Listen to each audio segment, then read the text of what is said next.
دوستان عزیزم درود. تا حالا آش انار بختیاری رو خوردین؟ یه طعم خاص وسوسه کننده که هر جایی پیداش نمی‌کنی. تو ویدیو امروز قرار راز درست کردن این آش خوش رنگ و خوش طعم رو بهتون بگم. اگه دوست دارین یه غذای متفاوت رو امتحان کنی پس تا انتهای ویدیو همراه من باش.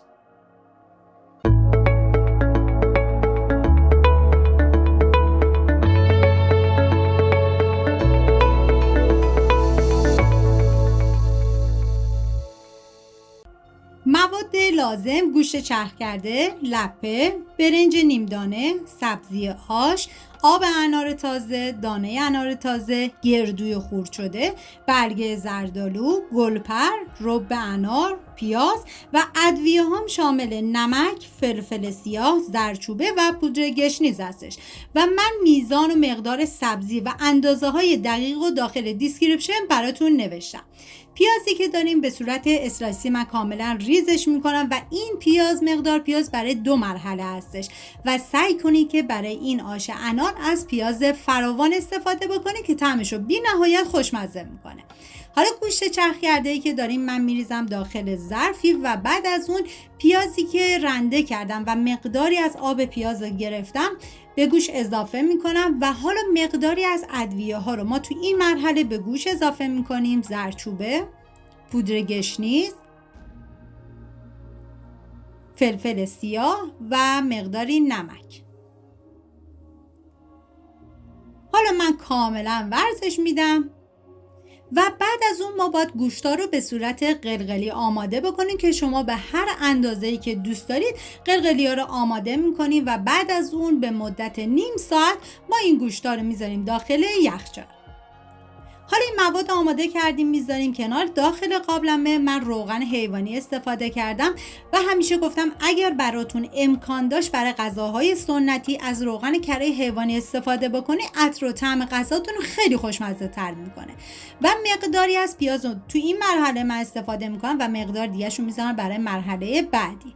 هم میزنم و میذارم تا پیازها تف بخورن. ببینید آش انار بختیاری به 2 روش درست میشه که روش اولش سبزی رو با لپه میذارم بپزه و بقیه موادم دیگه مرحله اضافه میکنم، ولی روش دومشون طبق رسیپیه که من دارم آموزش رو میدم به این مدل هستش که خیلی خوشمزه تر میشه. و حالا ادویه ها رو اضافه میکنم. و در مورد پودر گشنیز ببینید تو رسیپی اصلیش پودر گشنیز نبود پس کاملا قابل حذفه و هم میزنم و میذارم تا ادویه ها تف بخورن و عطر ادویه ها آزاد بشه و لپرم اضافه میکنم. ببینید توی این رسیپی لپ تف میخوره و بوی خامیش کاملا گرفته میشه، ولی تو رسیپی دیگه شون لپه به هیچ عنوان تف نمیدن. بعد از اینکه سبزی و برنج پخت لپه رو بهش اضافه میکنن که من این رسیپی رو بیشتر قبول داشتم و هم میزنم و بعد از اون حالا برنج نیمدونه رو بهش اضافه میکنم که اگه براتون امکان داشت حتما از برنج نیمدونه استفاده بکنید که خیلی بهتره. و بعد از اینکه برنج رو اضافه کردم هم میزنم تا کاملا همه مواد با هم دیگه مخلوط بشه. زمان پخت این آشم تقریبا 2 ساعت و نیم هستش و بعد از 2 ساعت و نیم دیگه آشتون کاملا آماده است. و ما آش انارهای دیگه هم تو ایرانمون داریم، ولی این آش انار یه ترکیبات خاصی داشت و یه روش پخت کاملا متفاوت. حالا آب بهش اضافه میکنم و میذارم تا این مواد کاملا بپزن.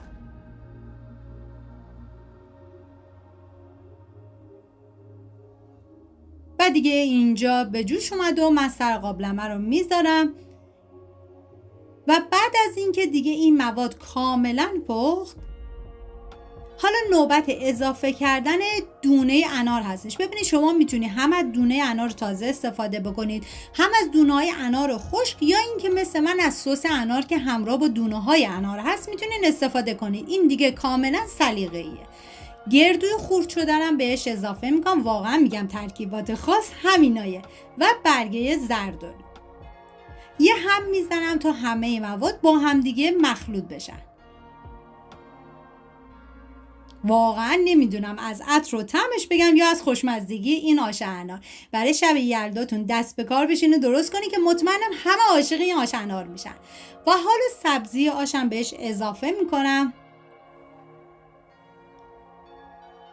یه هم میزنم تا همه مواد با هم دیگه مخلوط بشن. ببینید اگر احساس کردید که موادتون سفته، مقدار خیلی کم آب بهش اضافه کنید. گفتم چون ما از آب انار قرار استفاده کنیم، پس آب زیادی به موادمون اضافه نمی کنیم. و حالا یه هم میزنم و میذارم به مدت 20 دقیقه تا نیم ساعت این مواد کاملا جا بیفته. دم بختیاریای عزیزمونم گرم. واقعا این آش اناری که از لذیذترین و خوشمزه ترین آش ایرانی بود که مخصوص شب یلدایی که مطمئنم درست کنی همه عاشقش میشن. و اینجا دیگه مواد کاملا پخته. من یه هم میزنم، چون این آش برنج داره و احتمال اینکه ته بگیره هستش، باید حتما چندین مرتبه هم بزنید. و حالا آب انار رو بهش اضافه میکنم. ببینید آب انار رو 45 دقیقه آخر باید به آشتون اضافه کنید که من از 2 لیوان آب انار استفاده کردم و 1 قاشق غذاخوری هم من رب انار استفاده کردم که از رب انار ملس هم استفاده کردم. و چاشنی اصلی این غذا گلپره که واقعا این گلپر طعم این آشو بی‌نظیر کرده بود. گلپرم بهش اضافه میکنم و یه هم میزنم تا همه مواد با هم دیگه مخلوط بشن.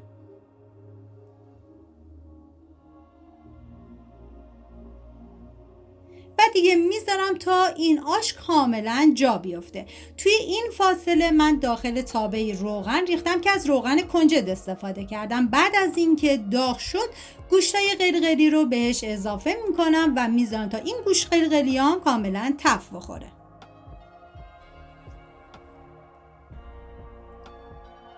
و مقداری زعفران من به گوشت اضافه میکنم. ببینید عزیزانی که وگان هستن میتونن این گوشت رو کاملا حذف بکنن و حتی اصلا میتونید این آش انار رو کلا بدون گوشت درست بکنید که خیلی خوشمزه. و حالا من یه هم میزنم تا کاملا همه مواد با هم دیگه مخلوط بشن و زعفران به خورد گوشت بره. و بعد از اینکه سرخ شد گوشتا رو از تابه جدا میکنم. این آش انار انقدر خوشمزه و لذیذ بود که به نظر من اصلا نیازی به گوشت نبود. و حالا تو همون تابه پیاز رو اضافه میکنم و یه هم میزنم و میذارم تا پیاز کاملا سرخ بشه. ببینید من مقداری از گوشت رو برای داخل آش استفاده کردم و مقدار دیگه رو گذاشتم برای تزیین آشم. و بعد از اینکه دیگه پیازها کاملا سرخ شد، حالا ادویه که شامل زردچوبه، فلفل سیاه، پودر گشنیز و نمک هستش بهش اضافه میکنم. یه هم میزنم و میذارم تا ادویه ها تف بخورن و عطر ادویه ها آزاد بشه. و حالا مقداری از گوشتی که سرخشون کردم و به پیاز اضافه میکنم. یه هم میزنم تا همه مواد با هم دیگه مخلوط بشن. واقعا جای تک تک شما دوستان عزیز خالی. بعد دیگه زیر حرارت رو خاموش میکنم. میریم سراغ آشمون که دیگه اینجا آش کاملا آماده شده و من حالا اینجا یه هم میزنم و گفتم به خاطر اینکه برنج داره حتما هم بزنید. و بعد از اون پیاز داغ رو بهش اضافه میکنم. ببینید زمانی هم که پیاز داغ رو اضافه کردید 20 دقیقه بعد دیگه آشتون کاملا آماده است. حالا من این مواد رو باهاش اضافه میکنم.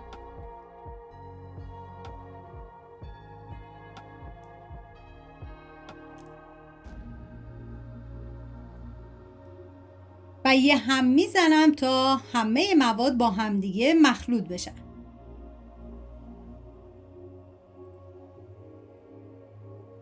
و دیگه بعد از 1 ربع این آش خوشمزه ما کاملا آماده است.